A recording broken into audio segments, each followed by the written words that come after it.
السلام عليكم متابعيني الاعزاء واهلا بكم بهذا الفيديو.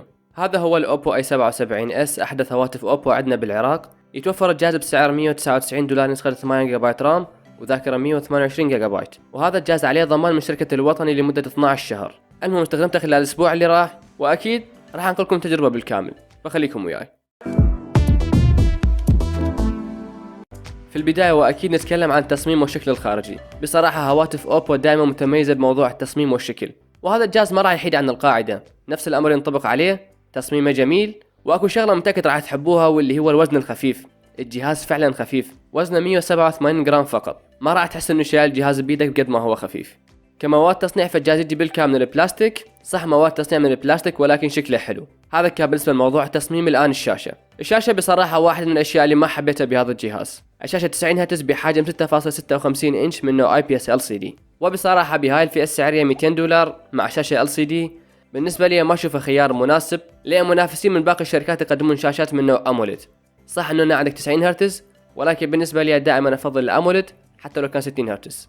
بالنسبة للمعالج والأداء، المعالج الموجود مع هذا الجهاز هو السناب دراجون 680 نسخة 4G، معالج ثندر هو شفناه بهاي السنة، كثير شركات استخدموه، وبصراحة هذا المعالج يقدم أداء جدا متميز من ناحية استهلاك الطاقة، وهي واحدة من النقاط اللي بعض الناس بهاي الفئة السعرية يركزون عليها. أداء مقبول جدا بالمهام الاعتيادية وبالانتقال بين التطبيقات، ما راح تواجه مشكلة بهاي الناحية، ولكن بالتحديد للاعبين ما راح يكون خيار مناسب لأن إمكانياته محدودة بهذا المجال.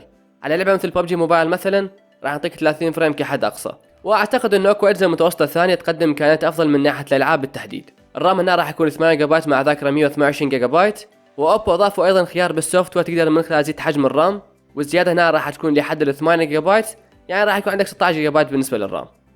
أما بالنسبة للكاميرات، عندك كاميرتين خلفية، الأساسية 50 ميجا بكسل فتح العدسة بها f1.8، والكاميرا الثانية 2 ميجا بكسل. الكاميرا الأمامية أيضا 8 ميجا بكسل. نتائج التصوير بالكاميرا الخلفية بالنسبة لجهاز الأوبو اي 77 اس هي مقبولة، ولكن مو مبهرة، تعتبر عادية جدا بالنسبة لهاي الفئة السعرية، ولكن تنطيك أو تقدم لك صور حلوة مثل ما قلت، هي مقبولة ولكن مو هي الأفضل. والكاميرا الأمامية 8 ميجا بكسل، كاميرا اعتيادية جدا ما بها أي شيء مميز، حالها كحال باقي الهواتف بهاي الفئة السعرية، ماكو شيء مختلف.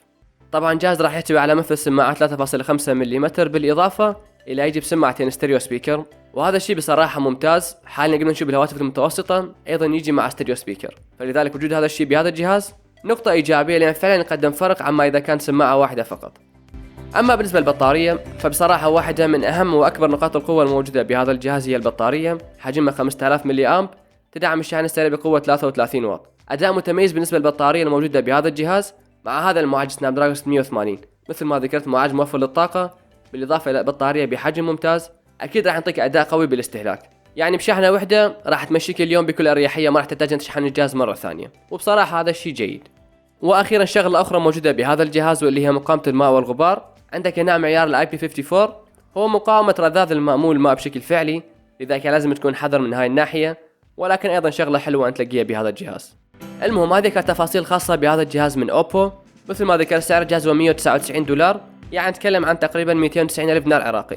برايي اشوف ان هذا الجهاز يسوى اذا كنت مهتم بثلاث شغلات اساسيه: التصميم وخفه الوزن، البطاريه والشحن السريع، والشغله الثالثه اذا كنت ابدا ما مهتم بالالعاب وتريد جهاز شكله مرتب وبنفس الوقت يقدم تجربة مقبولة من ناحية الاستخدام الطبيعي بالنسبة لأي شخص. هذا جهاز راح يكون خيار مناسب لك. المهم هذا كان كل ما عندي بالنسبة لهذا الفيديو، أتمنى عجبكم بالنهاية أكيد. أنا محمد وأشوفكم في الفيديو الجاي.